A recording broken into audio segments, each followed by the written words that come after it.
Hello students, our next point is optical isomerisms in halogen derivatives.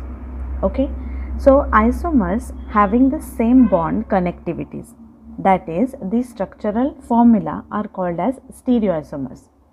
अभी stereoisomers किसे कहेंगे?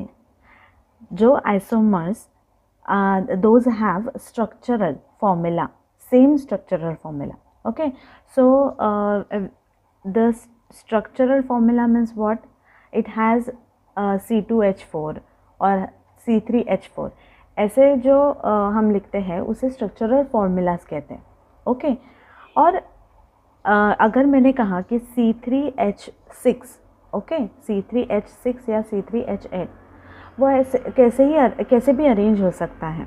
Okay, या फिर मैंने कहा कि C2H4O, तो वो O it can be aldehyde, it can be taken as ketone, कैसे भी अरेंज हो सकता है, पर उसका स्ट्रक्चरल फॉर्मूला जो है वो सेम है.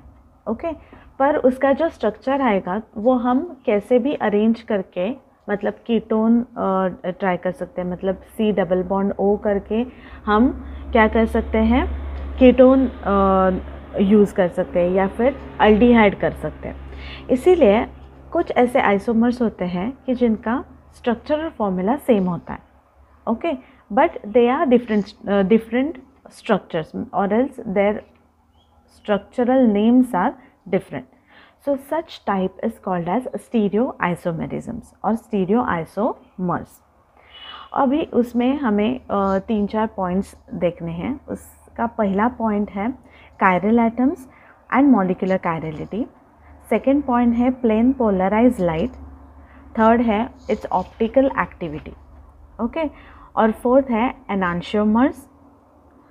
सो एनांशियोमर्स तक हमारा पॉइंट सिलेबस में है. जो फिफ्थ पॉइंट है representation of configuration of molecules, वो पॉइंट इस सिलेबस में नहीं है. ठीक है, तो हमें ऑप्टिकल आइसोमर्स इन हैलोजन डेरिवेटिव्स के 4 पॉइंट्स देखने हैं. We'll start from our first point, that is chiral atoms and molecular chirality. तो chiral का मीनिंग क्या है? कायरल किसे कहते हैं? कायरल कार्बन हमें देखना है. तो अभी कायरल कार्बन देखने से पहले हम एक एग्जाम्पल देखते हैं.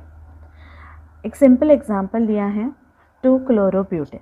ओके, सो 2-क्लोरोब्यूटेन का मैंने स्ट्रक्चर निकाला है and that is CH3 CHCl CH2 CH3, और उस कार्बन्स को मैंने नंबर दिया है 1 2 3 4.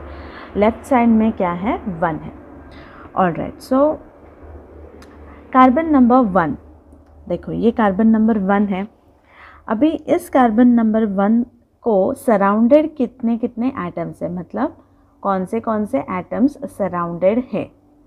तो इस कार्बन को ये एक हाइड्रोजन, ये एक हाइड्रोजन, ये एक हाइड्रोजन, ऐसे 3 हाइड्रोजन्स क्या है, C1 को सराउंडेड है.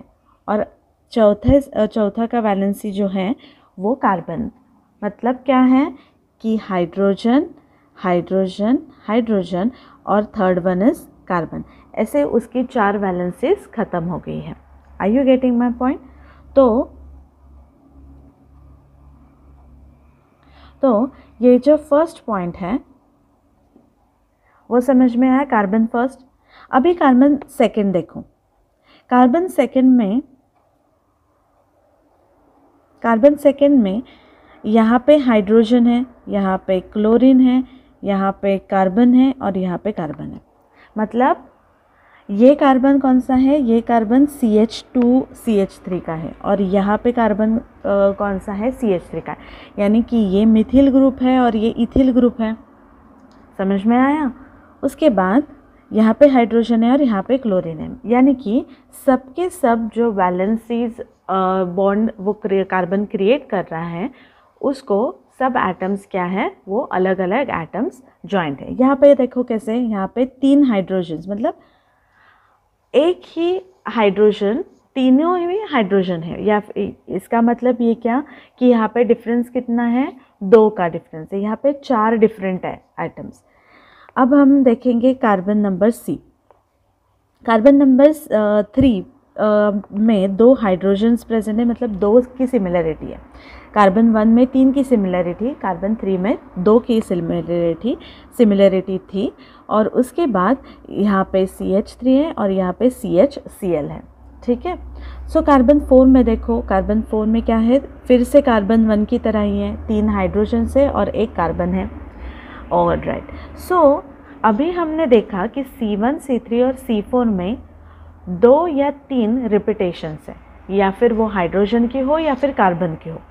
यहाँ पे क्या दिख रहा है कि तीनों के तीनों हाइड्रोजन है, या फिर 2 हाइड्रोजन है, या फिर क्या है 2 हाइड्रोजन। और C4 में तो C1 जैसा ही है। पर C2 अगर देखा जाए तो यहाँ पे एक भी रिपीटेशन नहीं है, हाइड्रोजन एक है, क्लोरीन फिर एक है। यहाँ पे कार्बन कार्बन है, पर कार्बन कार्बन वो मॉलिक्यूल मिथाइल ग्रुप ना होके इथाइल और मिथाइल ग्रुप है, राइट। तो इसका मतलब C2 is the chiral carbon atom. देखो मैं क्या कह रही हूँ, C2 is chiral carbon atom. Carbon atom in a molecule which carries 4 different groups or atom is called as chiral carbon atom।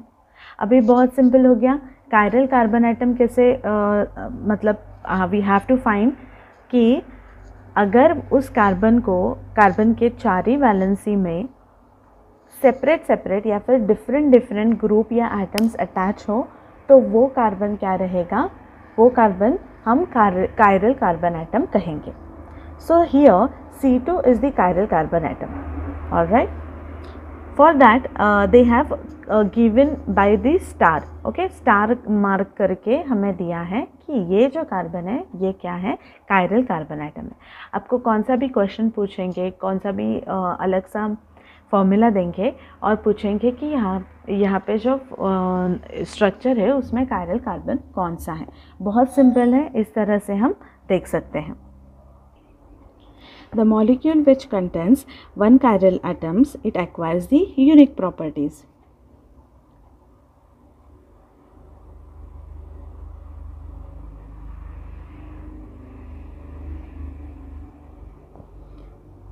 इसके बाद देखो हमें non super impossible mirror image देखना है।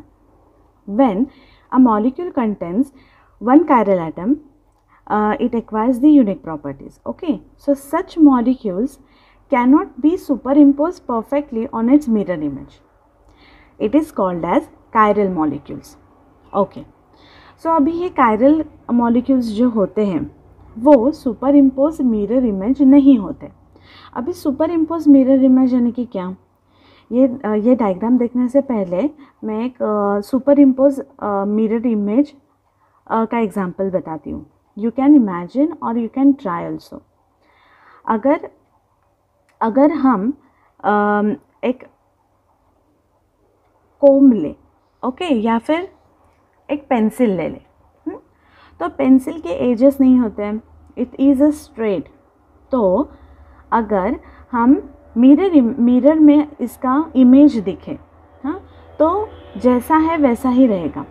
और अगर इमेजिन करो उस मिरर इमेज में, मतलब जो पेंसिल है उसके मिरर इमेज के पेंसिल पर मैंने वो पेंसिल रख दी, तो हमें एक आइडियल मतलब एक ही इमेज दिखेगी, राइट। मैं सही कह रही हूँ, ओके। अभी हम इस एग्जाम्पल को देखेंगे और non super impossible mirror image कैसे रहता है वो दिखेंगे। तो यहाँ पे है कार्बन, ओके। तो कार्बन ये जो स्टार है वो क्या है, कायरल इमेज है, मतलब कायरल कार्बन है, जिसके जो पार्ट्स है वो डिफरेंट है, जो डिफरेंट 4 मॉलिक्यूल्स या 4 ग्रुप्स है। यहाँ पे देखो CH3 है, Cl है, C2H5 है और हाइड्रोजन है।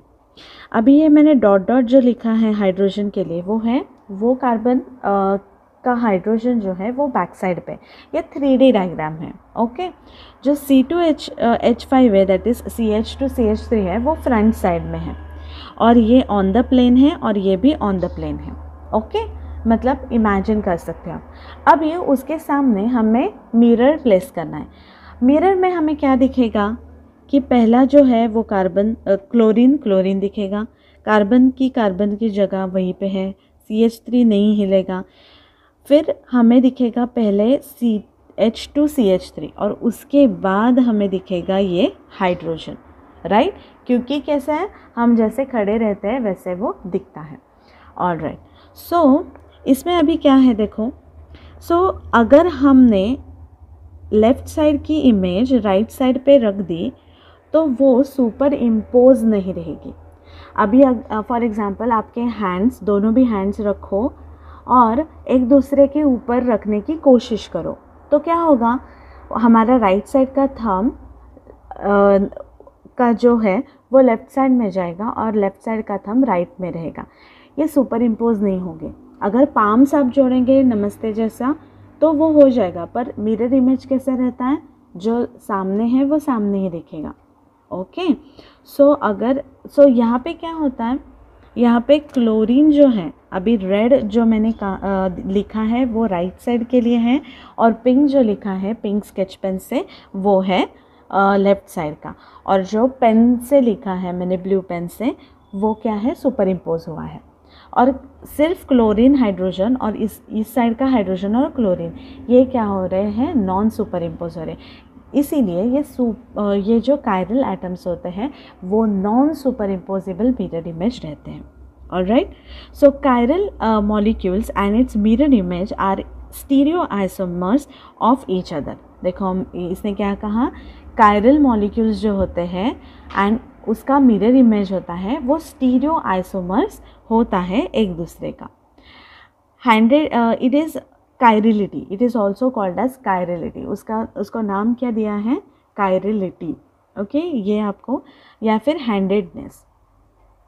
The stereoisomerism in which the isomers have different special arrangement of groups around a chiral atom is called as optical isomers.